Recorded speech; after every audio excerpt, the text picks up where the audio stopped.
trafficking services. To be clear, this is not about using federal funds for abortion. This is about providing referrals for a full range of contraception, family planning, and other reproductive health services. Applicants who are willing and able to provide these referrals got preference over those who were not. Mr. Chairman, after you announced this hearing, I sent to you a letter requesting additional witnesses.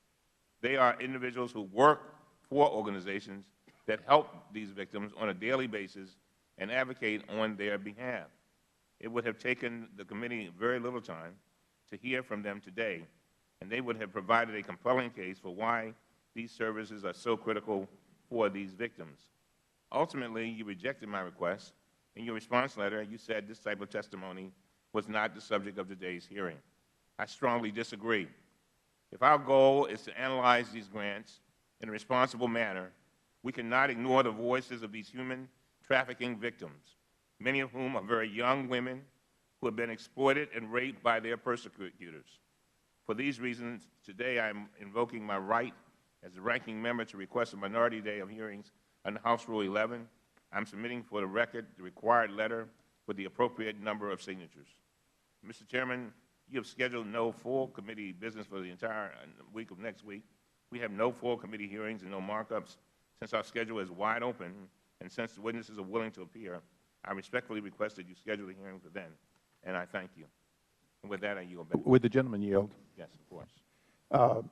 Although you have a right under Rule 11, I would strongly suggest that you wait to the conclusion of the hearing to assert that it is the decision of the Chair to limit the scope of this hearing. Having said that, as I've already announced to the witnesses, I have a strong expectation that during the process of a more narrow hearing that was and is on the question of whether or not merit-based procedures were used, this committee is very likely to have a rather wide-ranging discussion, along with our witnesses, on some of the particulars of the trafficking in human beings, people being used as sex slaves, a great many issues that, although not the subject of this hearing, may very well be the subject of a follow-up hearing.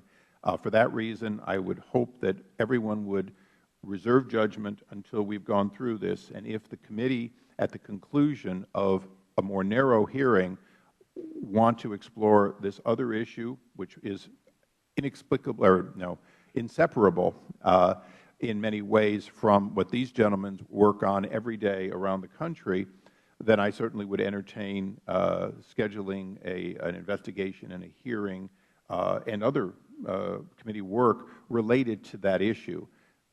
If the gentleman doesn't know, I have worked in the question of trafficking in human beings all the way back in the Bush administration, and I agree with the gentleman that that is an area that there is never enough attention by Congress. So if the gentleman will reserve that motion until the conclusion, I certainly will entertain the motion. A motion at this time, if he'd like to bring it up and discuss it, I certainly would be willing to. I want to thank you all, first of all, for your testimony. Mr. Chairman, I had said at the beginning that we wanted to give more voice to the victims, and we asked for a day of hearings because we did not have those voices here today. And so I think we need to do both. I think we need to have additional hearings as our committee, and I'm asking for the minority day of hearings. We would love to have them next week. So I renew my motion or request. The letter has been received, and we will advise you. Thank you. And with that, the hearing is concluded and adjourned.